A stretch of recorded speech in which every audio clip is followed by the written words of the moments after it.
Então vamos lá? Esse é o Giro da Bolsa, um programa semanal com as principais notícias do mercado financeiro na semana. E hoje, baguncinha. Essa semana foi a semana oficial da baguncinha, Ricardo. Não sei se você reparou, mas é dia que sobe, é dia que desce e a coisa acontecendo. Então, antes de mais nada, para você que não conhece o Giro da Bolsa, como é que funciona? A gente fala aqui as principais notícias, aquelas que são importantes, para você se manter bem informado, sem precisar ficar todo dia acessando site de notícia e perdendo o seu tempo ali. Antes de mais nada, quem é sardinha raiz já deixa aquele like na confiança. Se você não é sardinha raiz ainda, o que você vai fazer? Segurar a sua mãozinha, considera deixar o seu like e se inscrever. Se alguma coisa aqui te agregar, se um conhecimento que você não tinha ainda foi te passado, aí sim você pode considerar deixar o seu like e se inscrever no canal. Mas aí também não pode esquecer, né? Porque aí eu fiz aqui na broderagem, fiz na amizade pra você, já te dei a informação antes. O like só vem depois, se valer a pena, tá bom?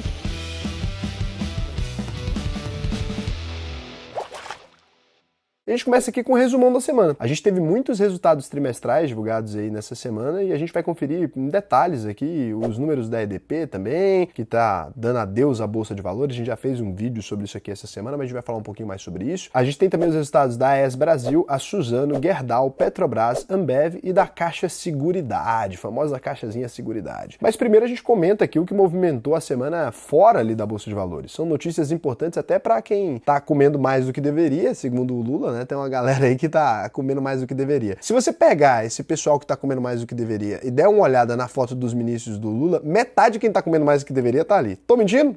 Tá falando a verdade. Tô falando a verdade, não tô falando comendo no sentido de comida não, hein? Talvez tá comendo até mais coisa que você não sabe, que a gente não pode comentar aqui também pra não pegar o meu advogado tá de férias, eu vou evitar. Então nessa semana a gente teve a volta aí do Bolsa Família. Depois de conseguir espaço no orçamento com a PEC da transição, o governo lançou um novo programa que vai dar aí, né, R$600 por família com renda de até R$218 por pessoa, mais R$150 por criança de até 6 anos e mais R$50 para os filhos de 7 a 18 anos. Eu tenho uma única crítica a esse programa aqui. Você poderia pensar, né, Raul, como liberal, você pode estar falando do governo tá dando dinheiro para as pessoas ali. Cara, eu acho que não. Eu acho que em tantos gastos inúteis do governo, dar dinheiro para quem tem fome é um gasto muito útil, né? Pensando num governo que gasta como o nosso, não estou falando de governo desse momento específico, estou falando do governo brasileiro desde sempre. O que você acha? Imagina o seguinte, tem uma pessoa que está todos os dias na fila ali do pão, o cara não tem dinheiro, está pedindo esmola. Quando ele consegue o dinheiro para comprar o pão, quantos por cento daquilo vai para pagar o pão e quantos por cento volta de imposto, cara? Pesado, né? A pessoa passou o dia pedindo esmola porque ela não tem dinheiro. Você acha que alguém que não tem dinheiro nenhum deveria pagar imposto? Não. Não. Alguém que usa um cartão do Bolsa Família é porque tem dinheiro ou porque não tem? Porque não tem. E aí é certo o governo cobrar imposto de volta da pessoa do dinheiro que ele mesmo deu? Não. Aqui que a gente vê que esse programa não é feito necessariamente para as pessoas que estão em vulnerabilidade ali. Se o governo simplesmente cortasse o imposto dessas pessoas, falasse assim, olha, se você usa um cartão do Bolsa Família, o mínimo que a gente pode fazer é não recolher dinheiro seu, porque significa que você está numa situação de fome. Cobrar imposto de quem tem fome, eu acho que para qualquer pessoa, né, seja você de esquerda ou de direita, é uma coisa que eu acho antiética. Até porque o imposto pesa muito mais para quem é de baixa. É isso que eu tô falando. E aí, então, em vez da gente estar fazendo um programa pra, beleza, já que você recebe Bolsa Família, já que você precisa de ajuda, que tal a gente tirar esse imposto, né? Essa pessoa teria muito mais chance de sair dessa situação onde ela tá vivendo ali e ir pra um lugar um pouco melhor do que pagando esse imposto. Então, assim, isso eu acho que é uma das únicas críticas que eu tenho. Acho que o programa de distribuição de renda, ele não é completamente problemático. Muitas pessoas esquecem que a pessoa que ela tá em situação de vulnerabilidade, ela pega esse dinheiro, ela não vai comprar um carro, não é isso, né? Ela não vai comprar ali uma mansão. Ela pega esse dinheiro e vai comprar comida. Se ela vai comprar comida, ela compra comida no supermercadinho de perto da casa dela, ela compra em algum lugar, essa pessoa mantém a economia aquecida de alguma maneira. Mas se a gente cobra imposto de quem está em situação de vulnerabilidade, eu acho que a gente não está sendo ético ali. É a minha posição, vocês podem comentar isso, vocês concordam ou não com ela e por quê, né? Ah, Raul, mas o governo precisa pegar dinheiro de volta. Precisa pegar dinheiro de volta de quem está passando fome. É isso, porque o Bolsa Família é feito para pessoas que estão em situação de vulnerabilidade extrema, né? É pelo menos a minha opinião. Também tivemos nessa semana a reoneração dos combustíveis, né? Mas de forma parcial. Com a volta aí do PIS e COFINS, o preço da gasolina aumentou em quase 50 centavos por litro, 47 centavos, e o álcool subiu 2 centavos. Se o governo tivesse aplicado todo o imposto, o litro da gasolina subiria em 79 centavos e o do álcool em 24 centavos. Já o diesel continua com a isenção dos impostos federais, porque o governo, apesar de ser da zoeira, ele não é doido, né? Cobrar imposto de caminhoneiro numa situação dessa para provocar uma greve também, ninguém quer. Para chegar no valor anual de 28 bilhões estipulado pelo Ministério da Fazenda, o governo decidiu também criar uma alíquota de 9,5 9,2% para a exportação de petróleo cru. A ideia aqui do governo é manter o petróleo cru aqui dentro porque a gente consegue fazer o preço do combustível, o preço da commodity que gera combustível ficar mais barata. Ou seja, sobrou para a Petrobras e para as demais petroleiras que vão ter mais dificuldade para exportar. Vai afetar os resultados do setor, aumenta também o chamado risco Brasil, né? Para investidores internacionais, eles observam isso aqui e percebem que o governo está tentando fazer uma espécie de protecionismo. Casadinho com a reoneração dos combustíveis, a Petrobras decidiu cortar o preço da gasolina em 3,9% e do diesel em 1,9%. Com isso, o litro da gasolina entregue para as distribuidoras passou de 3,31 para 3,18 centavos e o diesel caiu de 4,10 para 4,02 centavos, né? 4,2 cents, porque o governo também não é louco. Para quem não tem ações de petroleiras, o que isso tem a ver com investimentos? Tudo, né? Por conta da inflação. Os combustíveis representam 5% do total de gastos das famílias. Por isso, o mercado já espera que a remuneração dos combustíveis aí tenha um impacto de 0,35 ponto percentual no IPCA de março. Inflação em alta aí sempre significa que a bolsa pode acabar entrando em queda. Com isso, né, tudo, teoricamente, a pressão inflacionária seria ainda maior. Só que a gente precisa lembrar que boa parte da inflação associada a preço de combustível vem do fato do diesel aumentar ou não, porque o diesel ali ele influencia diretamente no preço da logística. Se uma maçã para você transportar de Santa Catarina para o estado de Goiás, que a gente não produz maçã, entre todas as coisas que a gente produz, maçã é um negócio meio difícil de nascer no Cerrado. A gente vai levar ali uma maçã de um lugar para o outro. Quando a gente leva essa maçã de um lugar para o outro, se o preço do combustível, né, do diesel, ele aumenta, o preço do frete aumenta. Se o preço do frete aumenta, o preço da maçã aumenta. No dia do comunicado da remuneração de combustíveis, o ministro da Fazenda, o Fernando Andrade, né, ele voltou a alfinetar o Banco Central e defender queda da taxa básica de juros, o que ajudou a derrubar o Ibovespa, né? O Haddad aí, ele que tinha sido o grande bastião nos últimos dias aí da questão fiscal e tarará, ele começa a tentar fazer algumas concessões. É natural num cargo político, né? No cenário internacional, nós tivemos dados bons de emprego e da indústria americana aumentando a pressão sobre os preços, o que fez o mercado projetar uma alta maior dos juros na reunião do dia 22 de março, em 0,50 pontos percentuais. A inflação ao consumidor voltou a subir na zona do euro em fevereiro e o BCE, o Banco Central Europeu, deu novos sinais de que vai manter o arroxo monetário para segurar a inflação. E dados econômicos da China referentes ao primeiro bimestre vieram melhor que o esperado e o governo prepara mais um corte no compulsório bancário e um novo pacote bilionário de estímulo econômico. É assim, né? Resolver a inflação como? Aumenta o estímulo econômico que quer resolver a inflação, só que não. Do lado aqui dos índices, que é o que interessa, a gente vem agora aterrissando aqui no mercado financeiro, que é o nosso core aqui, né? A gente fala aqui de mercado financeiro. O Ibovespa abriu a semana em 105.807 pontos e fechou em 103.865 pontos. Então, uma queda aí de 1,83% na semana. O dólar terminou valendo R$ 5,19 e um efeito muito raro, que é a bolsa caindo ao mesmo tempo que o dólar caiu também. Normalmente, se a bolsa cai, o dólar aumenta, menos entrada de capital estrangeiro normalmente. Ou seja, isso aqui foi uma queda interna, em reais, né? Com isso, o dólar caiu 0,31% na semana, valendo R$ 5,19. Do ponto aqui das empresas da bolsa, a gente tem algumas notícias relevantes essa semana. EDP, então, Energias do Brasil, a NBR3, a empresa controlada pela EDP Portugal, mantém 6 usinas hidrelétricas no Brasil e está presente em 11 estados. A holding atua na geração, transmissão e distribuição de energia elétrica, pacotinho completo. 2 dias depois de soltar o resultado trimestral, a EDP anunciou um plano para fechar o capital e se despedir da Bolsa de Valores 17 anos depois do IPO, em 2005. Você pode conferir aqui a matéria só sobre isso. A OPA proposta paga R$ 24,00 por ação, um prêmio de 22% sobre o fechamento da véspera, que foi de R$ 19,63. Com isso, existe um prêmio aqui para você tentar arbitrar esse valor. O que é isso? Se essa OPA vai sair esse preço, você poderia comprar a ação de 19, de 21, de 22, de 23 e tentar vender por esse preço na hora que eles vão ofertar. Isso é garantido? É claro que não. A empresa pode tentar fazer a OPA e não conseguir. Então existe um risco ali. Mas as ações com isso subiram 20% na quinta-feira, chegando a bater R$ 23,32. A EDP espera fechar capital ainda nesse ano. O cronograma tem duração de 7 meses. E o resultado trimestral da empresa foi o seguinte: a receita operacional líquida ali somou 2,3 bilhões de reais entre outubro e dezembro, com queda de 19% na base anual. Os gastos não gerenciáveis caíram 30% para 1,5 bilhão de reais. O EBITDA, né, ou EBITDA para os íntimos aí, subiu 10%, passando de 538 para 591 milhões de reais. É mixaria, né? Já a margem EBITDA subiu de 18% para 25%. Como resultado, a EDP Brasil reverteu o lucro líquido de 809 milhões e teve prejuízo líquido de 396 milhões. Será que eles estariam interessados em registrar um prejuízo bem na hora de abrir uma OPA? É claro que não. A gente sabe que o mercado não faz esse tipo de coisa e que isso aqui foi plenamente uma coincidência, né? Não? Nada a declarar. Coincidência. A EDP fechou o ano de 2022 com lucro líquido de 1 bilhão, queda de 52%, dívida líquida de 10 bilhões e alavancagem de 2,4 vezes. Com tudo isso, as ações de EDP Brasil, né, a NBR3, fecharam a R$ 22,11, com 12,35% de alta. A AES Brasil, a AES B3, presente em 7 estados, São Paulo, Bahia, Pernambuco, Piauí, Rio Grande do Norte e Rio Grande do Sul, a holding que atua no segmento de geração e comercialização de energia limpa, que é diferente da suja, a hidrelétrica agora virou suja, e conseguiu dar a volta por cima aí no último trimestre de 2022. Receita líquida de 760 milhões de reais, alta de 4% frente aos 732 milhões reportados no quarto trimestre de 2021. O custo com energia caiu 41% na base anual, de 437 para 254 milhões de reais. O EBITDA ajustado subiu 76% para 360 milhões de reais e a margem saltou aí quase 20 pontos para os atuais 47%. Como resultado, a empresa, diferente da EDP, reverteu o prejuízo de 31 milhões no quarto trimestre de 2021 e teve um lucro líquido ajustado de 137 milhões. O principal destaque do ano foi a aquisição dos parques eólicos dos Ventos do Araripe. Já foi na Chapada do Araripe?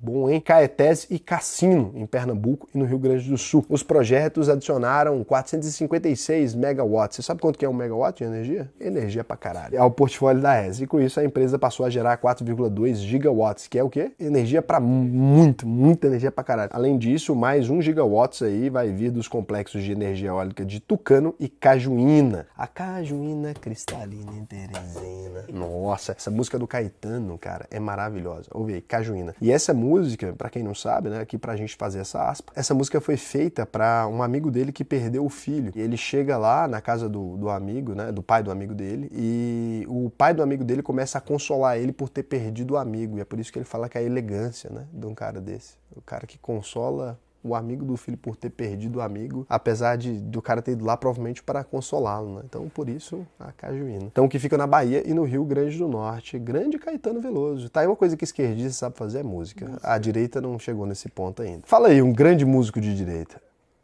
Gustavo Lima.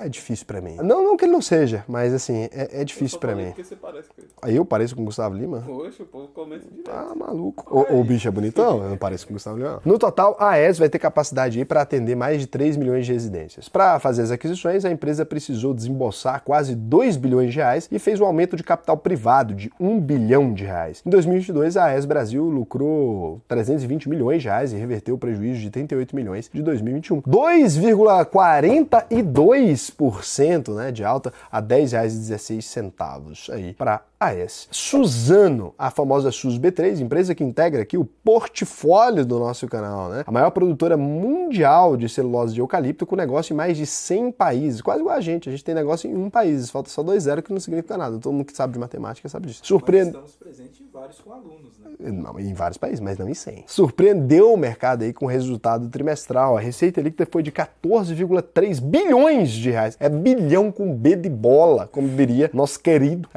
Ciro Gomes, né? Ciro Gomes tá sumido, né? O que foi, Ciro Gomes? Não quer mais brincar de política? Então, um aumento de 25% na base anual a 11,4 bilhões no quarto trimestre de 2016. Estão rindo, mas sumiu mesmo. O EBITDA ajustado foi de 8,1 bilhões, 29% de alta, e margem EBITDA aí de 57%, né? Mais 2 pontos percentuais. Como resultado, a Suzano triplicou o lucro líquido na base anual, chegando a 7,4 bilhões. E agora é a hora que a sardinhada compra a ação da Suzano, não entendendo o ciclo da commodity, e daqui a pouco toma onde, ó? Tarraqueta. O principal destaque foi o resultado financeiro, que tinha sido negativo em 2021, mas somou 2 bilhões de reais entre outubro e dezembro. Nesse ponto, a empresa ganhou dinheiro principalmente com a valorização cambial e com o saldo das operações com derivativos. Tradando, né, Suzano? Então, em todo o ano de 2022, a Suzano lucrou 23 bilhões de reais, 171% a mais que em 2021, fechando com 4,19% de alta a R$ 48,20. Se não tem as manhas, não entra não. Vou te falar, sem a instrução do profissional. Isso aqui, cara, empresa de celulose tem que saber o que você está fazendo. A gente continua aqui com os resultados com o Gerdau, GGBR4, né? Gerdauzinha, maior produtora de aço do Brasil, trouxe um resultado aí que decepcionou o mercado. Mais decepcionante que você dando cartolina escrita eu te amo pro seu pai no dia dos pais e dando presente pra sua mãe no dia das mães. Então, isso aí é um clássico brasileiro. Então, receita líquida da Gerdau somou 18 bilhões de reais, com queda de 15% na comparação ano contra ano. O EBITDA ajustado despencou 39% para 3,6 bilhões de reais e a margem EBITDA caiu quase 8%, cravando aí 20,2%. A Gerdau registrou um lucro líquido ajustado resultado de 1,3 bilhão de reais, 61% abaixo dos 3,5 bilhões registrados no quarto trimestre de 2021. A empresa disse que teve um menor volume de vendas, e devido à sazonalidade do período e alguns eventos extraordinários, como as eleições e a Copa do Mundo, que prejudicaram a atividade econômica. Resumindo, além de levar aço na Copa, a gente perdeu aço na Gerdau. É verdade. Apesar disso, a Gerdau teve em 2022 a maior geração de fluxo de caixa livre, né, famoso FCL da história, 10,5 bilhões de reais. O lucro total foi de 11,6 bilhões de reais, com queda de 16% na comparação com 2021. Como a notícia foi negativa, a bolsa mantendo uma tradição inenarrável, subiu 4,81% com as ações de Gerdau a R$ 29,42. É brincadeira. Então, Petrobras, PETR4, nossa, a nossa famosa Petra. Ih, Petrazinha. Aquele dia dos traders, né?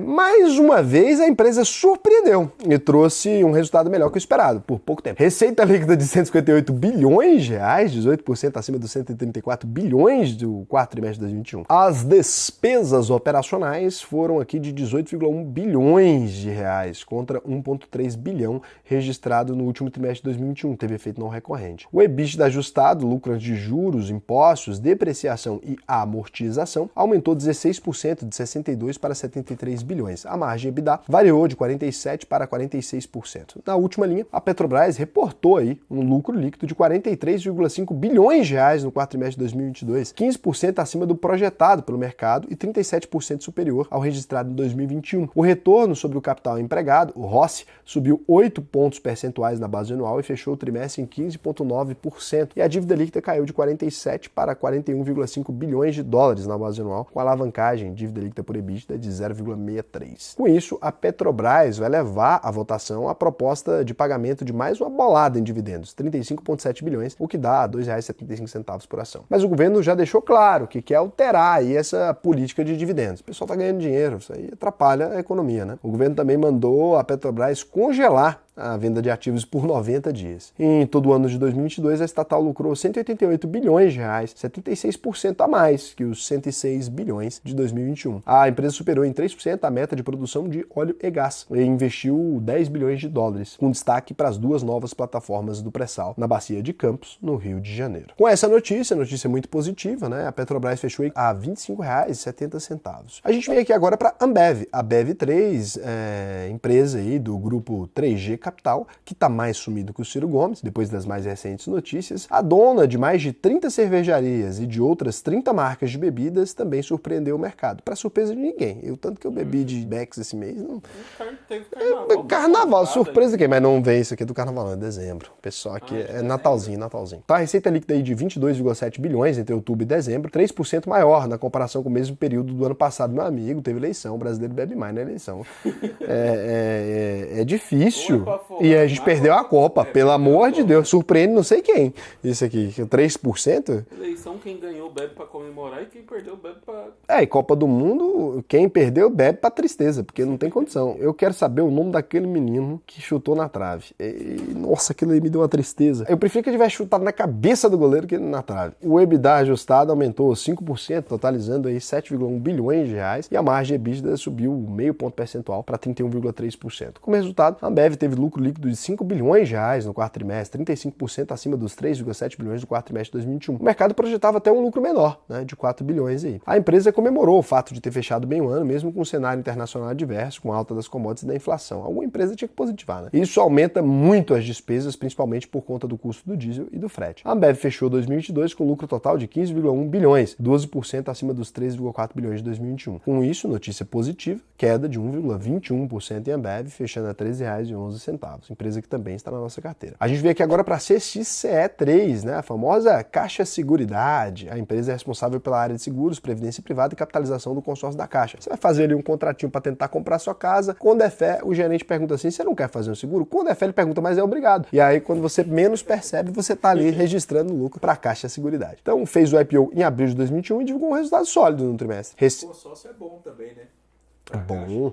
Aí, para quem investe na Caixa. Agora, para quem compra, já não sei. Para quem compra, eu sei. Mas não é bom, não. As receitas operacionais subiram 37% na base anual para 989 milhões de reais. Os custos dos serviços prestados saltaram 232% para 92 milhões de reais. E as despesas operacionais aumentaram em 31%, 81 milhões de reais. O resultado operacional ficou 815 milhões, com alta de 29% no ano contra ano. Assim, a Caixa Seguridade reportou um lucro líquido recorrente de 753 milhões de reais, 38% maior que os 545 milhões registrados no quarto trimestre de 2021. Vamos fechar tudo, vamos vender seguro, gente. Não tem condição. Então, outro destaque aqui foi o resultado financeiro de 33 milhões de reais, 10 vezes maior na comparação com o mesmo período do ano anterior. A Caixa Seguridade emitiu mais prêmios no quarto trimestre e fechou o ano com queda de 5 pontos percentuais no índice de sinistralidade dos seguros, a 25,5%. E aí aqui você confere a sinistralidade como é que estava anteriormente, 24,2, 26,2, agora 28,2 e caiu para 23,3. Aí em 2022 a empresa teve ROI recorrente de 54,6%. Meu Deus, cara.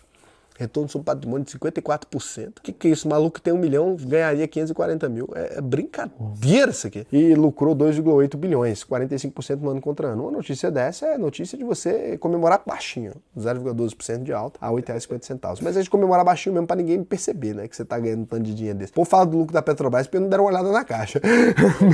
Pessoal, o banco tá... que o povo tá ganhando dinheiro demais. Da caixa ninguém fala, porque a Petrobras é muito, né? É bilhões ali. Você fala assim, é bilhões, mas milhões, quase 1 bilhão é tranquilo, sai no xixi. Então, e a gente vem aqui agora pro resumão dos resultados, que é aquele momento que você confere a empresa se ela deu lucro, prejuízo, enquanto a gente vai fazendo aqui caretas muito sérias aqui para você ir conferindo. Então você vai olhando aí os resultados e ignora a minha cara. A C&A foi tranquilo aí, né, o resultado. C&A, a famosa C&A. A C&A tá louca pra resolver a vida dela, mas não resolve. Mas porra, ai! Mas C&A, todo mundo, a gente já tinha cantado essa pedra aqui. Isso aqui tava quicando. Eu não gosto de varejo, mas que tava boa, tava, cara. Que é isso? Também A gente falou. Né? Só que não. A Apivida... nossa, dá até depressão. Se eu fosse dono da Apivida uma hora dessa, eu ia até economizar no champanhe. Que é isso? Prejuízo de 316 milhões. Cara, deve dar uma depressão isso aqui. 316 milhões é muito dinheiro pra você tomar de prejuízo. E 43% de queda. O 43% de queda até vai, mas agora 313 milhões, 316 né, milhões. Então agora aqui a gente vem pra rapidinho. O que é rapidinho, gente?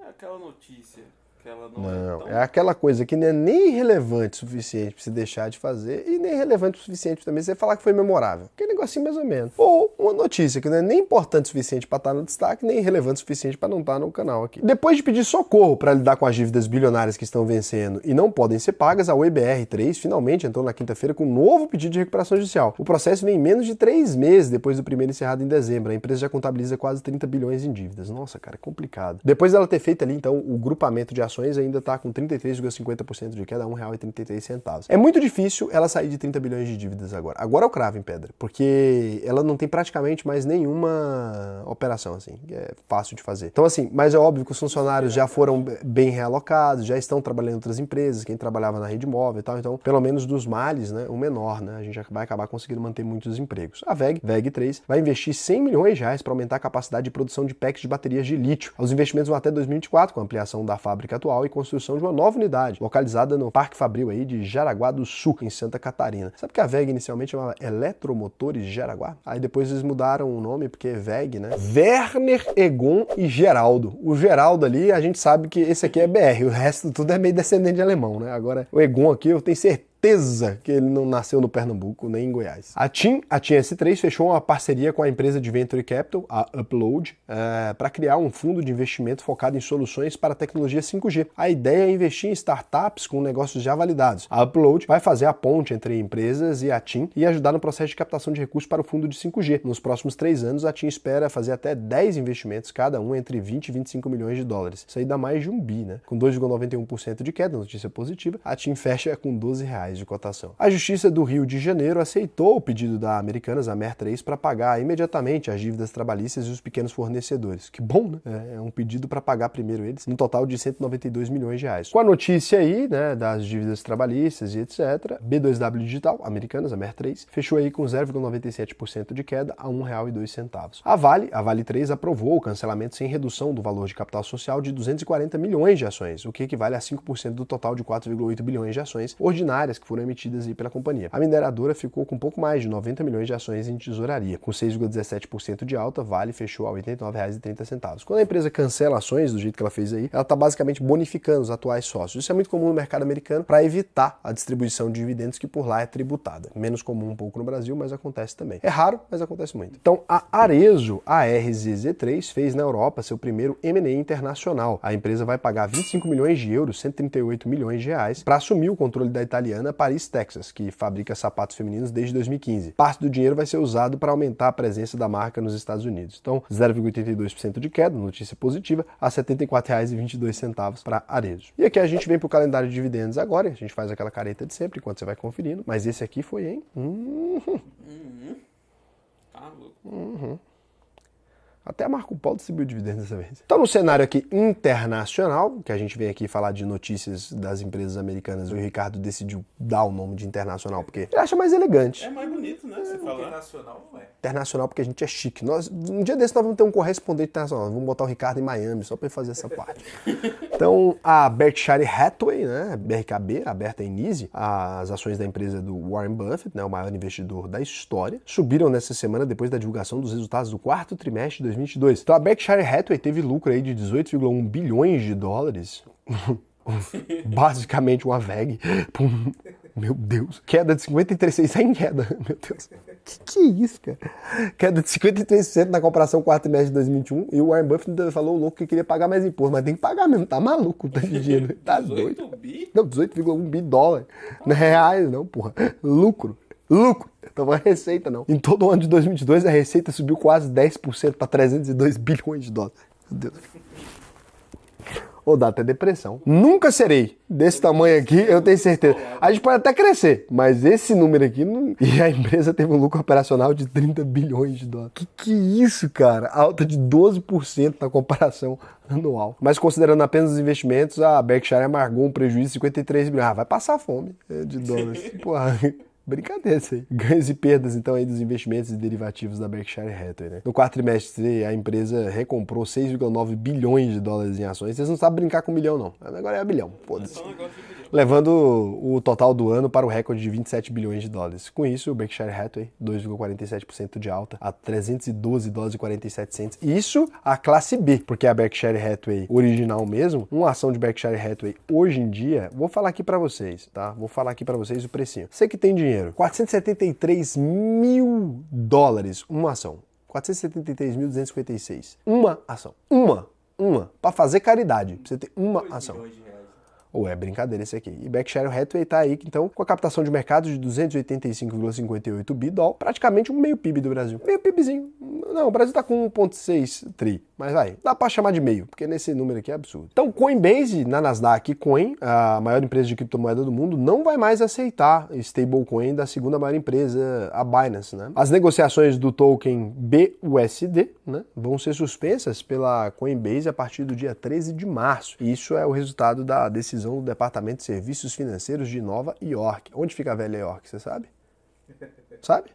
Não. Inglaterra, que mandou a empresa Paxos, responsável pela BUSD, parar de emitir novos tokens. A SEC fechou o cerco contra a emissão de moedas por entender que as stablecoins são valores imobiliários e por isso só devem ser negociados seguindo as regras do mercado financeiro. A decisão fez os investidores resgatarem aí 6 bilhões de dólares, né, da moeda da Binance, o que pode gerar uma nova crise de liquidez. Para a Coinbase, a notícia caiu bem e as ações subiram mais de 7% na semana, fechando a 64,51 dólares. Do lado aqui de cripto, para a gente manter aqui as tradições desse programa muito informativo, a gente informa sempre a cotação do Bitcoin. Normalmente a gente informa a cotação do Bitcoin na sexta-feira à noite, que é uma cotação que não serve para nada. O programa sai no domingo, a cotação sai na sexta à noite, mas serve para no futuro a gente servir aí como a maior fonte de sentimento de mercado da história da humanidade. Essa ninguém faz isso. O tanto de giro que tem, o preço... Ah, Raul, mas a gente poderia olhar o gráfico. O gráfico não expressa o sentimento. Que tinha no dia, não. Aquela notícia que causou isso, na semana, a gente vai ter para sempre. Um dia na história, vamos falar, Ricardo fez a cotação durante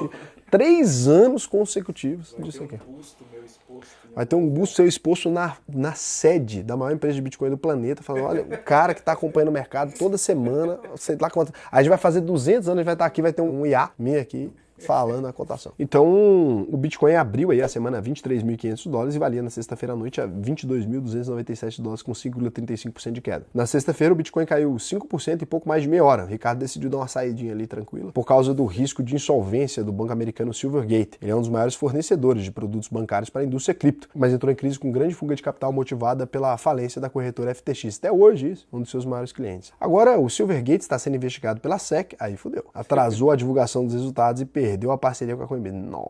Com a crise de confiança, vários outros players também estão fechando as portas para o banco, que pode acabar quebrando. Além do Bitcoin, todo o mercado cripto acabou caindo nessa semana. O Ethereum valia na sexta-feira à noite $1.558. E aí a gente chega aqui no fatídico dia, né? Você tá no mês de março, a festa acabou. Nesse momento agora, você já percebeu que o ano começou, porque é Brasil isso aqui, carnaval passou, e você decidiu ainda não cuidar do seu futuro financeiro. Eu vou te dizer, a gente está com vagas abertas para a turma de março da UVP. Tá com uma fila de espera um pouquinho grande? Tá com uma fila de espera um pouquinho grande. Se você não teve o resultado do seu processo seletivo ainda, é só se acalmar. A gente aumentou o número de avaliadores, a gente vai conseguir resolver isso. E se você quiser entrar nessa turma de março, clica aqui no botão Faça a sua análise de perfil, vai lá agora, me conta como é que tá a sua vida financeira, que eu vou te ajudar a realmente criar uma carteira de investimento que consiga atender às suas expectativas aí no longo prazo. Exceto se as suas expectativas no longo prazo for comprar uma Mercedes antes do fim do ano e você não tem nem R$200 para investir. Aí não vai dar. Então, se você for uma pessoa realista e preencher aqui de maneira correta, a gente consegue garantir, no mínimo, a sua aposentadoria, né, Ricardo? Que é importante aí. É importante. O trabalhador nacional. A gente tem que ter o foco mais no longo prazo, né? O foco mais no longo prazo. Eu mesmo aqui, tô aqui olhando pra cara do Vandinho e do Ricardo, uma hora dessa, com foco no longo prazo. Eles vão ficar bonitos. Ano que vem vai estar bonito. Então um beijo pra vocês. Muito obrigado por ter chegado até aqui. E eu vou te dizer o seguinte, né? O dólar, ele tá numa situação meio complicada. E o que acontece? O investidor nacional, muitas vezes, ele fica esperando a oportunidade para investir no exterior, porque ele fala, o dólar vai cair em algum momento. Desde que eu me entendo no mercado financeiro, eu achava o dólar caro. Eu nunca achei barato.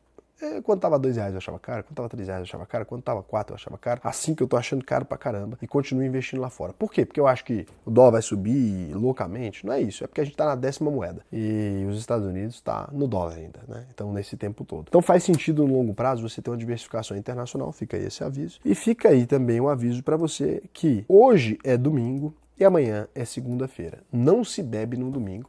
É uma regra que um ser humano sensato tem na vida. Aqui na empresa, o dia que a gente mais trabalha é na segunda e na sexta, né? Então, mas no domingo para ninguém. Porque segunda-feira você vai ter que trabalhar. Quer beber? Bebe na quarta. Quarta é melhor de beber que domingo. É que você vai trabalhar na quinta-feira, mas a quinta-feira tá quase fim de semana. Todo mundo já respeita. Agora, no domingo não bebe não, que é coisa de gente que